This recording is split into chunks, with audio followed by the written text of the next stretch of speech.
अखंडमंडलाकारं व्याप्तं येन चराचरं तत्पदं दर्शितं येन तस्मै श्री गुरुवे नमः। अज्ञानान्धस्य लोकस्य ज्ञानाञ्जनशलाकया चक्षुरुन्मीलितं येन तस्मै श्री गुरुवे नमः। अध्यात्म विश्व विज्ञान यूट्यूब चैनल पर उपस्थित अपने प्रिय आत्मरूप और हमारे जो आचार्य जन हैं उन सभी का हार्दिक स्वागत करते हैं और दीपावली के इस शुभ पर्व पर सभी का शुभ चिंतन प्रस्तुत करते हैं। हम भारतवर्ष के लोग बहुत उत्सव प्रिय है। हमारे यहाँ बेटा होता है तो बाजे बजाए जाते हैं, शादी होती है तो उससे भी बड़े बाजे बजाए जाते हैं, और जब मृत्यु हो जाती है तो यानी जो वाद्य कलाकार है उनको सामने रखकर फिर पीछे उस शव को ले जाने की हमारी कई राज्यों में परंपरा है। क्यों ऐसा है? इतना उत्सव प्रिय ये हिंदू समाज है कैसा? ये भारतवर्ष का नागरिक ऐसा क्यों है? इतने उत्सव कहीं नहीं मनाए जाते। सब जो कुछ भी हम करते हैं उत्सव ही करते हैं, उत्सव के सिवा हम कुछ नहीं करते। और उत्सव कौन करता है? दुखी होगा उत्सव करेगा, नाराज होगा, असंतोषी होगा, क्या वो उत्सव करेगा? वो उत्सव के विषय में सोच सकता है? उत्सव कौन करता है? जो आनंदित होता है, प्रफुल्लित होता है, समाधानी होता है। प्रश्न ऐसा है कि अवतार भारत में ही क्यों होते हैं और उत्तर प्रदेश में ही क्यों होते हैं? अवतार की संकल्पना ये अत्यंत उच्च प्रतीक की है। ये अवतार कोई बार बार नहीं होते और इनका जो चरित्र होता है वो अभिनंदनीय होता है और वो उस परिस्थिति को देखकर आते हैं। राम के समय जब रावण आदि राक्षस बलवान हो गए, शक्तिमान हो गए, विभिन्न प्रकार की विद्याएं उन्होंने प्राप्त कर ली, रावण पुष्पक विमान पर बैठकर सीता हरण के लिए गया था, ऐसा कहते हैं इन्हें। और हमारे जो उत्तम मंदिर जो है, जो अधिकतर दक्षिण में है, उनकी बनावट को देखकर ये विश्वास करना होता है, कैलाश, अजंता, एलोरा जैसी गुफाओं को देखने के बाद ये कहना होता है, तक्षशिला, वैशाली के यानी प्राचीन ग्रंथालय के अवशेष देखकर ये अनुभव होता है कि ये देश समृद्ध, बहुत समृद्ध था और विशेषकर ये ज्ञान विज्ञान में समृद्ध था। ज्ञान विज्ञान में समृद्ध होने का अर्थ ये नहीं है कि उस समय हम एसी खोज सके और कंप्यूटर ला सके, ये उसका अर्थ नहीं है। समृद्धि का अर्थ होता है आनंदमय जीवन, सुखमय जीवन और आनंदमय जीवन, इसमें अंतर होता है। आनंद जो होता है वो सदैव के लिए होता है, और जो यानी उत्सव जो हम मनाते हैं और वो जो यानी जो अंतःकरण से जो कुछ करते हैं वो आनंद में ही गिना जाता है, जो स्थायी होता है। और सुख क्या है? क्षणिक होता है, बिजली की तरह चमकता है फिर खो जाता है। इस प्रकार ये सुख और दुख का यानी परिप्रेक्ष्य चलता रहता है। प्रश्न की ओर चले। प्रश्न था कि अवतार भारत में ही क्यों और उत्तर प्रदेश में ही क्यों? तो भारत की ओर हम देखते हैं, तटस्थ नजरों से देखें तो दिखता है कि यहाँ सभी विचारधाराओं का स्वागत हुआ, सभी विचारधाराओं के विचारक निर्माण हुए, सभी धाराओं और दर्शन शास्त्रों और तत्व यानी विवरण को भारत में स्थान मिला। और यहाँ ऐसा कोई नहीं है विश्व का नागरिक जो यहाँ न हो। क्यों? क्योंकि ये पूर्वापार से आमंत्रित करने वाली एक आदरणीय संस्कृति रही है। यहाँ अतिथियों का सदैव स्वागत हुआ है। फाहियान आदि इसके यानी उदाहरण है कि यहाँ लोग रिसर्च, संशोधन, अनुसंधान करने के लिए आते थे। तो जिस देश में अनुसंधान करने के लिए लोग आते थे, और वो भी विशेषकर अध्यात्म विषय का अनुसंधान, वेद उपनिषदों, वेद यानी उपांग और उसके जो सहायक ग्रंथ है, इनके आश्रय से वे अध्यात्म को खोजते थे। और यहाँ संतों की इतनी मालिका लगी है कि यहाँ वो संत ये उपाधि देने का किसको दें और किसको न दें, एक से एक। और इसी का लाभ कुछ पाखंडियों ने भी उठाया, जिनका उन्हें दंड मिला है, मिलेगा और अवश्य मिलेगा। कहने का तात्पर्य यह है कि ये वो भूमि है जहां चारों ऋतुओं का अनुभव होता है। ऐसा कोई देश नहीं है कि जहां 2-3 ऋतुओं का भी अनुभव हो। कोई ठंडे है तो कोई बहुत गर्म उष्ण, तो कुछ दमट। लेकिन भारत में हर देश का आनंद यहां रहकर नागरिक ले सकते हैं, हर देश का। यदि हमें ठंडा मौसम चाहिए तो उसके लिए अनुकूल वातावरण वाला स्थान यहाँ है।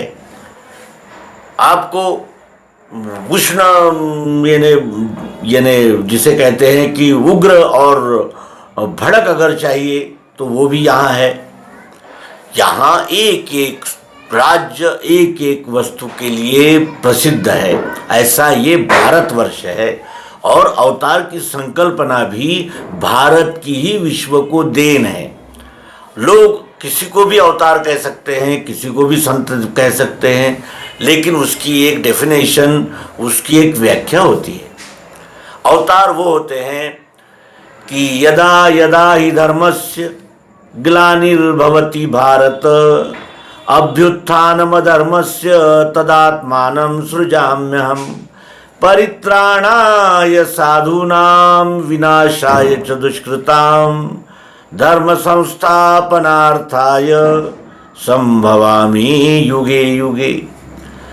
हे भारत, हे अर्जुन, जब जब धर्म की हानि होगी, धर्म परेशान होगा, तब तब मैं आता हूँ और आकर परित्राणाय साधूनाम, सज्जनों का रक्षण करता हूँ, दुर्जनों का संवार करता हूँ, दुर्जनों को दंड देता हूँ। और मैं बार बार आता हूँ, रूप बदल कर आता हूँ। बार बार आता हूँ का अर्थ ये नहीं है कि वो हजारों लाखों की संख्या में आते हैं, वो केवल 8 ही होते हैं। सभी अवतारों का आने का प्रयोजन भी अलग होता है। राम और कृष्ण के समय अवतार आने का प्रयोजन था राक्षसी आसुरी शक्तियों को दबाना। और इस समय भगवान श्री मायानंद जी चैतन्य, ये बुद्धावतार यहाँ 90 अवतार हुए हैं, जिनका हमें साहित्य, जिनका उपदेश, जिनका मार्गदर्शन और जिन्होंने दिया हुआ सर्वांग योग उपलब्ध है। हम जांच कर सकते हैं, वैज्ञानिक दृष्टि से जांच कर सकते हैं। विज्ञान की रीति से विश्वरूप परमात्मा का दर्शन कराने वाले श्री मायानंद जी चैतन्य, जिन्होंने ओंकारेश्वर में केंद्रीय अध्यात्म विज्ञान शाला, केंद्रीय अध्यात्म विज्ञान शाला की स्थापना की, शाला बनाई, आमंत्रित किया विद्यार्थियों को, आओ अध्यात्म विज्ञान की दृष्टि से गीता को समझो। गीता ये विश्व का संविधान है, विश्व मानव की मार्गदर्शिका है। लेकिन 11वें अध्याय विश्वरूप दर्शन का खुलासा न होने के कारण वो गीता हमारे समझ में तो आती है, लेकिन अपना जो मूल इफेक्ट है, जो ज्ञान विज्ञान है, वो नहीं दे पाती, क्योंकि वो शब्दों में शब्द यानी ऐसे घुल मिल से जाते हैं। और जब हम 11वें अध्याय विश्वरूप दर्शन की युक्ति को हाथ में टॉर्च की तरह अगर हमारे पास वो आ जाती है, तो जब हम गीता फिर इस युक्ति के प्रकाश से जब हम श्रीमद् भगवद गीता को देखते हैं, तब हमारे ध्यान में श्रीमद् भगवद गीता का वास्तविक प्रयोजन ध्यान में आता है। अर्जुन ने क्या कहा? गया मोह मिला धर्म कृपा से आपके मुझे, मेरा भ्रम चला गया, मोह चला गया, और गया मोह मिला धर्म, धर्म मिला। धर्म मिला का क्या आशय था? क्या वहां कोई धर्मांतरण का कार्यक्रम होने वाला था? वहां किसी को बुलाया गया था धर्मांतरण के लिए? मिला धर्म, वो कौन सा धर्म मिला? क्या वो पारंपरिक रीति से, जिसे हम संप्रदाय पंथ धर्म कहते हैं, क्या उसका वो सदस्य नहीं था? फिर ये कौन सा धर्म मिला? गया मोह, मोह चला गया। अब मैं कर्तव्य पे डटा हुआ हूं, अब मेरे सामने कोई भी आ जाए, न्याय और रक्षा की ही बात होगी, बाकी अन्य नहीं होगी। अब भेदभाव द्वैत का कोई बात नहीं रही, मोह चला गया, धर्म मिला। धर्म का अर्थ होता है कर्तव्य, कर्तव्य ही धर्म है। और कर्तव्य क्या है? क्या हम अपने आप को 3.5 हाथ का मानकर मेरे बाल बच्चे, मेरा परिवार, मेरी जात, मेरा समाज, मेरा संप्रदाय, ये है? जब वो शिशु माता के गर्भ से बाहर आता है, तो पहला प्रश्न यही करता है, को हम, मैं कौन हूं, मैं कौन हूं? और फिर हम सब उसका समाधान करने लगते हैं कि आप कबीरपंथी हो, आपका नाम शैलेश है, आपका ये है, आपकी जाति ये है, आपका, उसको पहचान देते हैं सामाजिक दृष्टि से। लेकिन वास्तविक और आध्यात्मिक दृष्टि से उसके प्रश्न का तो उसे उत्तर मिला ही नहीं। को हम, कौन हूं मैं, कौन हूं मैं? को हम, मैं कौन?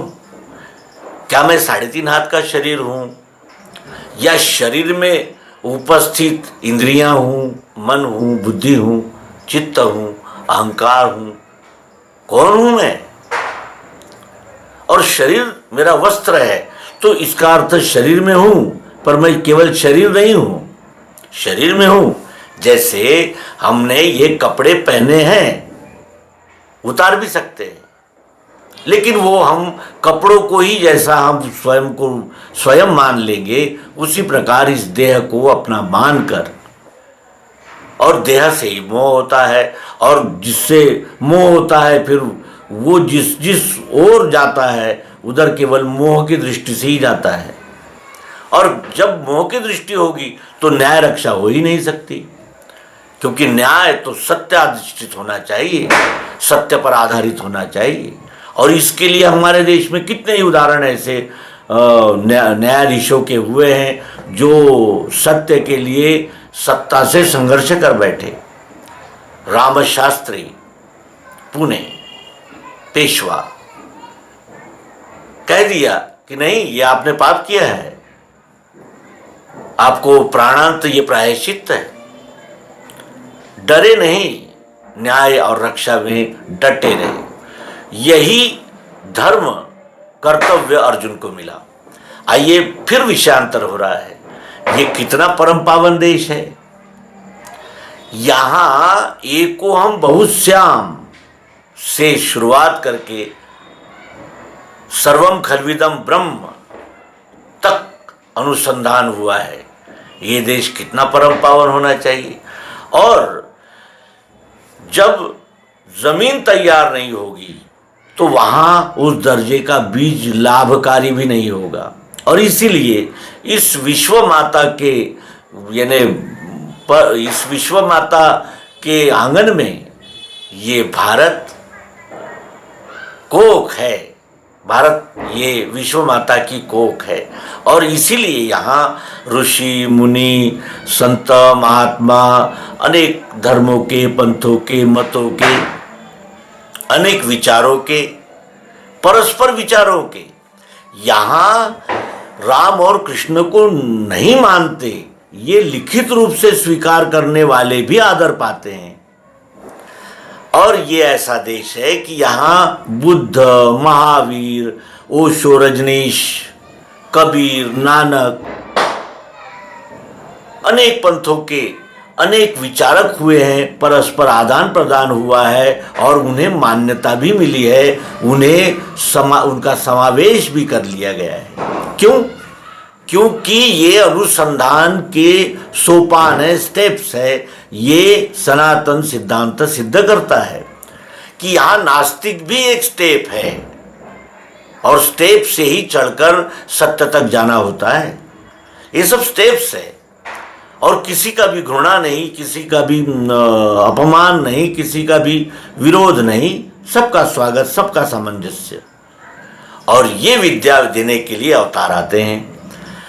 अर्जुन कहने लगा कि मैं आपने कहा हुआ मानता हूं, आपकी बात सत्य है, लेकिन मैं आत्मा को देखना चाहता हूं। यदि आप दिखा सकते हो तो कहिए। भगवान ने क्या कहा? ये देख ले मेरे अनंत हाथ है। अरे चारों खानियों के यानी जो जीव सृष्टि है उनके हाथ कितने हैं, ये मेरा रूप देख। मैं 3.5 हाथ में उसका अंश हूं, ये संपूर्ण है, मैं अंश हूं। भगवान श्री कृष्ण जी भी कहीं भी ये नहीं कहते कि तुम मेरी पूजा करो, वो कहते हैं मेरे धर्म का पालन करो। और कहीं ये नहीं कहते कि मैं अवतार हूं तो बड़ा महान हूं, ये कभी कहीं नहीं कहा। ये कहा ईश्वरः सर्वभूतानां हृदयेषु न तिष्ठति भ्रामयन् सर्वभूतानि यंत्रारूढ़ानि मायया। ईश्वर सबके हृदय में बैठा हुआ है अर्जुन, और वो यंत्राकार इस जीव सृष्टि को फिरा रहा है। और ये ज्ञान देने के लिए जो आते हैं उनको अवतार कहते हैं। अवतार के जन्म लेने के योग्य ये धरती है, भारत विभाग है। और उसमें भी उत्तर प्रदेश में आध्यात्मिक अनुसंधान चिंतन सबसे अधिक हुआ है। वहाँ हमें ऐसे दस्तावेज मिलते हैं कि गंगा के किनारे अधिकतर ऋषि मुनि रहते थे। शरयू के किनारे अयोध्या थी जहाँ वशिष्ठ जी कुलगुरु थे। उत्तर प्रदेश में संस्कृत का अनुवाद भी अधिक हुआ, संशोधन हुआ, अनुसंधान हुआ। बड़े बड़े महात्मा, आचार्य, अनुसंधानकर्ता वहाँ हुए। और फिर यदि वहाँ नहीं होता तो कहाँ होता? कहने का आशय यह है कि उसी जमीन में योग्य फसल बोने पर फसल उचित होती है, वैसी ये भारत भूमि है। और इसीलिए अवतार भारत में और विशेषकर उत्तर प्रदेश में होते हैं, क्योंकि अवतार की अवधारणा जो है वो जिनमें दिखाई देती है वो अवतार होते हैं, सब अवतार नहीं होते। फिर एक दूसरा प्रश्न आया है कि श्री कृष्ण जी ने कहीं कहीं यज्ञ, याग, जप, तप इनको यानी व्यर्थ कहा है, और फिर भी लोग उपवास करते हैं जो कि गीता के सिद्धांत से मेल नहीं खाता। प्रतिमा पूजा करते हैं, ये तो मेल नहीं खाता। तो फिर हम कृष्ण की बात पर चलते हैं, ऐसा कैसे कहते हैं? तो इसके लिए उत्तर ये है कि चित्त शुद्धि के ये द्वार है, ऐसा श्रीमद् भगवद गीता में भगवान कृष्ण 18वें अध्याय में कहते हैं कि जब तब प्रतिमा पूजन, अनेक प्रकार से परमात्मा को पुकारना, परमात्मा का याद रखना, ये चित्त शुद्धि के मार्ग है। तो चित्त शुद्धि है ज़मीन को तैयार करना, और ज़मीन को तैयार करके रख देंगे तो फसल नहीं हो सकती। उसमें हम आत्म कल्याण के और हमारे जिसे कहा जाएगा कि आत्मबोध के वो बीज लगाएंगे, तभी इस जीव को शांति, संतोष, समाधान मिलेगा। और ये शरीर एक दिन त्यागना है, एक समय इस शरीर को त्यागना ही होगा। इसलिए केवल अपने सोच का दायरा देह तक रखकर ही हम मुक्ति को अर्थात ब्रह्म निराश को नहीं प्राप्त कर सकते, और इसीलिए हमें सत्संग की आवश्यकता है। अध्यात्म विश्व विज्ञान यूट्यूब चैनल पर सर्वांग योग निरूपण, उपदेश, प्रयोग सहित प्रस्तुत है। आप सब उसका लाभ लेंगे। पुनः एक बार शुभ दीपावली। धन्यवाद। नर्मदा।